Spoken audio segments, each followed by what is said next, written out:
Math 7, Unit 3, Proportional Reasoning, Lesson 6, Part 1, Solving Proportions. Okay, we learned how to do mental math in the previous lesson.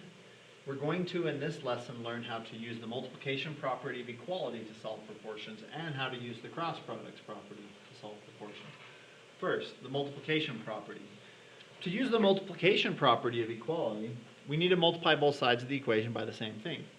Well, right here, x over 21, that's like 1/21st of x. So it's got a coefficient of 1 over 21.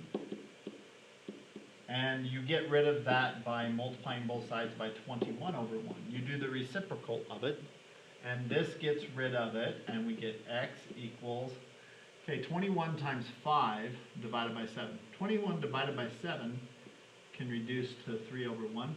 This is just 3 times 5, which is 15. X equals 15. Another way you can look at how to do this is you multiply by the number underneath your variable. Okay, w divided by 6 equals 6/9. We're going to multiply both sides by 6 over 1. I'm putting it over 1 so that you're comfortable with the fact that it is a fraction. We're dealing with fractions here. So we get w by itself here. 6 times 6 on top is 36. Divide 9 is 4. W equals 4. Next example. 12/10 equals a over 15. We need to multiply both sides by 15. I'm going to put 15 over 1. So you're comfortable with the fact that we're dealing with fractions. We can reduce the 15 top and bottom here and get 1a. 15 times 12, I'm not too savvy to do that without a calculator, so I'm going to do 15 divided by 10. That reduces to 3/2, dividing top and bottom by 5. 3 times 12 on top is 36, divided by 2 is 18. So a equals 18. Next, y divided by 6 equals 2/4. We're going to multiply both sides by 6. And let's put it over 1 so we realize we're dealing with fractions here. 6 divided 6 is 1, so we get 1y. 6 times 2 is 12, divided by 4 is 3. So we get y equals 3.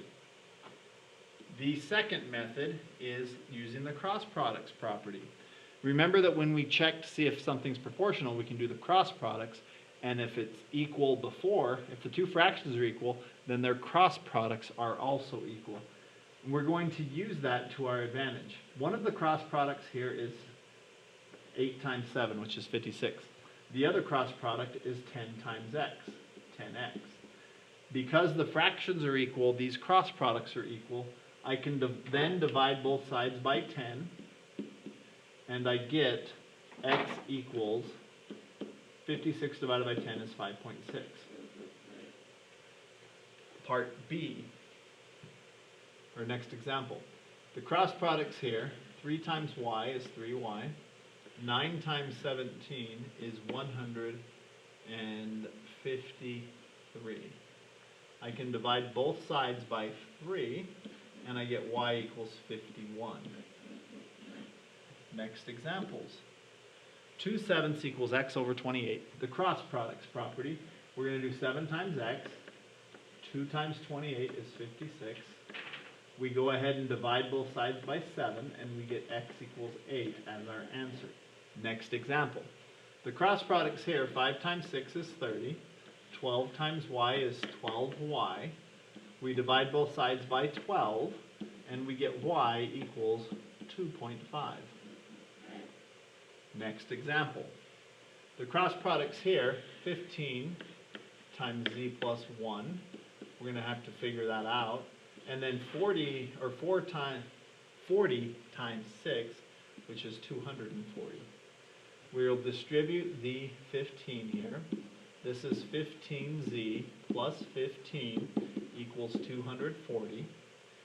Now we're trying to get the 15z by itself. So we subtract 15 from both sides. And 15z equals 225. We divide by 15, and z equals 15. We can also use cross products to convert units. That's actually one of the things in today's lesson. Let's look at these 4 examples. We're going to write and solve a proportion to complete the statement, round to the nearest hundredth. So you can use a proportion to solve a conversion rate problem. Right here, I'm going to make a proportion putting inches on top, centimeters on bottom. The information from my problem tells me 7.5 inches, but not how many centimeters it is, so I'll use an X for that. And with a internet search, I know that 1 inch is 2.5 centimeters. 1 inch is the same as 2.54 centimeters. And now I can cross multiply. 7.5 times 2.54 is 19.05. So one of the cross products is 19.05 and the other is 1x. Well, actually that's 1x is the same as x. So it's 19.05 centimeters here. Next example, 100 grams is about how many ounces? Well, I'm going to set this up with grams and ounces. I have 100 grams is x ounces, and 1 gram is 0.035274 ounces. If I cross multiply this, I get x equals 3.5274. I am going to round to the nearest hundredth here and call that 3.53 ounces. Okay, next example. Let me move this down a little bit out of the way. Okay, 2 liters is about how many quarts? Well, in this, let's go ahead and put liters on top and quarts on bottom. We have 2 liters is x quarts, and 1 liter is 1.05669 quarts. Cross multiplying here, 2 times 1.05669 is 2.11338, and that will equal 1x. Round to the nearest hundredth, this is 2.11 quarts. Okay, next example. 4 meters is about how many feet? Well, let's put meters on top and feet on bottom, just picking something. 4 meters is x feet. 1 meter is 3.28084 feet. If I cross multiply here, 4 times 3.28084 is 13.12336. And if we round that to the nearest hundredth, this is 13.12 feet for that conversion. Okay. Stay tuned for the next video.